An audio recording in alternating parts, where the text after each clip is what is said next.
الحمدلله از روی 20 از نماز امامداد سر کرده شروع کرده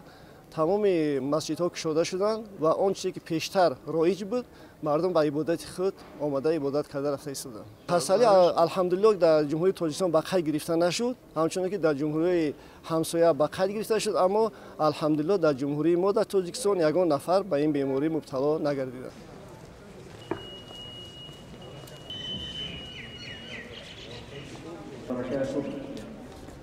برادران عزیز در راهش قبولتونم پروردگارم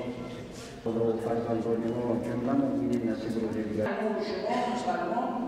نمازگزار در این حالتها باید احتیاط باشیم و رقص در پهلوی مردم باشیم، مردم رو دل برداری کنیم، مردم رو دست بگیریم، مردم خیرخواه مردم باشیم، خیرخواه شهروندان باشیم، با مردم باشیم، نه بس زیان و ضرری مردم. پیشروی علما هم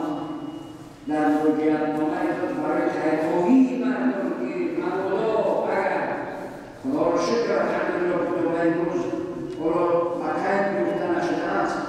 مبادا اگر آمده باشند نیاز را هم بیخبر باشند مردم خصوصا سالخورده‌ها وقتی که سرجم میشوند این بیماری سرایت کننده است و حدیث‌های پیامبر علیه السلام است که از بیماری سرایت کننده در حذر باشید و دور باشید.